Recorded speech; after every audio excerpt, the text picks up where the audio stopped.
I can understand English, but I can't speak. This is a very common question. Do you know why it happens? Let me show you. What's your favorite hobby? Use simple present. What was it? Subject plus verb? I play tennis. Are you a good tennis player? Yes! I started 6 years ago, but I'm still doing it. Maybe I should use present perfect continuous. How? Subject plus have and has plus been plus ing? I have been playing tennis. Time. You forgot time. Use for. I have been playing tennis for... You know what? I should go. Present simple. Present simple. Go! No. Negative. Negative. Don't go! Ah, shoot! I couldn't speak English, but why? Because I was thinking so much and I was focusing a lot on grammar. I was searching for what grammar to use or what words I can use, and that's why I couldn't speak with her. When we speak, we don't have time to think. As an English learner, you have spent a lot of time learning about grammar, vocabulary, and of course, you will spend a lot of time learning those. You might be able to write a very good paragraph, but if you want to speak, you can't.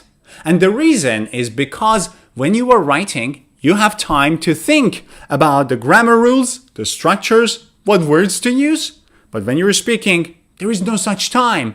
The other person is waiting for an answer. So, what is the solution? Don't worry, I'm here to help. There are 4 steps that I'm going to tell you about, and by following these 4 steps, you will be able to improve your speaking by a lot. The first step is to learn everything by topic. What do I mean? Well, when you want to speak with someone, there are many different topics to talk about. For example, to talk about friendship, relationships, health, environment, education, sports, hobbies. What you should do is to have a notebook, and when you learn any words or phrases, you just write everything down under its relevant topic. So you need a notebook. This notebook should have many different sections. Each section should be about a very common topic. Okay, now I have the notebook and I have some topics on it. I don't know all the topics. Don't worry. As you go by, as you study, you will come across different topics. And when you come across a topic, you just write it down in your notebook. Now, I have the notebook with its different sections. What do I do next? Step 2. Write before you speak. Write before you speak. Because when you write, you have time to think about grammar and vocabulary, but when you speak, you don't.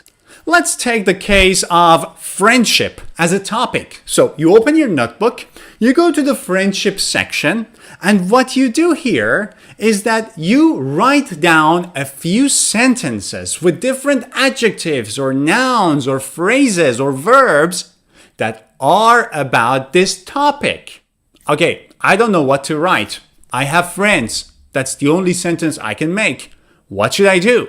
Let me show you an online tool that can help you a lot in making sentences. I want to make some sentences, but I can't make any complex sentence. All I can think about is, okay, I have friend. Well, this tool can come in handy. This is called Ausdicke. You have to go to the website ausdicke.com and then enter the keyword friend in this case. And you can see there are some adjectives that you can use. For example, you can say, I have a friend. I have a best friend. I have some close friends. I have great friends. I have some intimate friends. So you can use some adjectives, plus there are certain examples that can help you make different examples yourself. Her best friend at school was called Anna. I'm inviting only my closest friends to the party. It was so relaxing to be among old friends, and lots of other examples. Okay, that was adjective. What else? There are some verbs you can use with friend. Become friends. They became friends after meeting on holiday. Remain or stay, find or make or win or have. And there are some phrases that you can use. For example, a circle of friends. He introduced me to his circle of friends, right? Or a friend of mine, instead of saying one of my friends, you can say a friend of mine, or one of your friends, a friend of yours, a friend of his. I was given this necklace by a good friend of mine. It's a very useful website. So, by using this online tool, you can make sentences on your own. For example, you can say, I have friends. A very simple sentence. Make it a bit more complicated by saying, I have some friends. Let's use an adjective. I have some close friends. I have some intimate friends. You can say a circle of friends. I have a large circle of friends. I have a small circle of friends. Using an adjective, I have a small circle of close friends. You see, I'm making different sentences with the structures, with the phrases, adjectives, verbs, and nouns I learned from this online dictionary. You can also say, a friend of mine. He's a friend of mine. I want to go out with a friend of mine. A friend of mine works in a restaurant. Let's use an adjective. A close friend of mine works in a restaurant. You see, I'm trying to mix things together to make different sentences. I want to make new friends. I have to go to a gym because I want to make new friends. Or you can say become friends. I want to call her. Maybe we can become friends. And as you make these sentences, make sure to write everything down in its section in your notebook. So now you know the topic. You have some different sentences with different words and nouns and verbs and adjectives and phrases.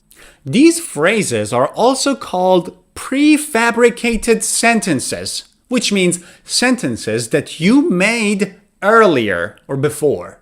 They are very useful because when you speak, you don't have to make the sentence anymore. You have made it before. It's prefabricated. It's on your mind because you made them. So, what happens when you want to speak with someone about friends or friendship? What happens is that your mind immediately goes to the friends and friendship section, opens it, sees all the sentences and vocabulary that you have made, and makes sentences by mixing those or using those directly. Now, you know the topic, you know some sentences about it. What's next? Step 3 is to write down every new word or new phrase or new adjective or whatever you learn under its correct section in your speaking notebook. In one of my previous videos, I talked about how to learn words so that you can actually use them when you want to speak. There was a note-taking method which was very important if you want to have an active vocabulary so that you can use those words when you speak. Make sure to watch this video. It's very helpful. It's one of the important and crucial sections towards fluent speaking. I'm going to link it over here. Make sure to click on it and watch it, maybe after this video. Okay, that was about the note-taking method, which was in another video of mine. Now, step 4. What should I do next? Practice. Step 4 is practice.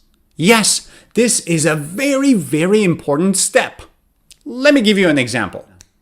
Imagine you know everything about driving in theory. So you know how to start a car, you know how to stop a car, you know if you want to turn, you should turn the wheel, you know if you want to go faster, you should change gears, right? Are you a good driver by knowing these? No. These are the things you know in theory. However, if you want to be a good driver, you need to sit in a car, start a car, and get going. You need to drive. The more you drive, the better driver you are. The same is true for English language. You might know grammar, vocabulary, structures. However, when you want to speak, you can't because you haven't practiced enough. The more you practice, the more comfortable you will be while speaking to other people. A very common and important question students ask is, okay, we want to practice speaking, but I'm alone. I don't have a partner to talk to. Well, guess what? You don't need a partner. You can just talk to yourself. Let me show you. How many friends do you have? Not many. No, I don't have many friends. Oh, I have a small circle of friends. How many friends do you have? I have a small circle of friends. I have a small circle of close friends. Okay. Why? Because I'm not sociable? How many friends do you have? I have a small circle of close friends because I'm not really sociable. Nice. Easy peasy. You see, I talk to myself. Now, you might not want to do it in front of other people because it might be kind of crazy, but do it with yourself. Do it in front of the mirror. Just talk to yourself about something while you are waiting for a bus, while you are walking, while you're in your bed. Imagine a situation and try to think of a dialogue or try to describe something to someone. Just talk to yourself. Which is another common question. I talk to myself, but how do I know if I'm doing it right? Guess what? You don't have to even do it right. Just talk to yourself. You know, when you put in the effort to speak, little by little, you will get the hang of it. Now, you might be doing it wrong, which is totally okay, because you will also study grammar. And while you're studying grammar, when you learn something new, you might say, so I've been doing it wrong. Your mind will be alert. So the next time you're doing it wrong, you would say, brr, brr, you're doing it wrong. Trust me, you need time. So be patient and practice, and don't forget to follow the 4 steps we just discussed. I hope you've enjoyed this lesson. Let me know what you think in the comments down below. And please don't forget to give this video a thumbs up and click subscribe if you're new to my channel. See ya!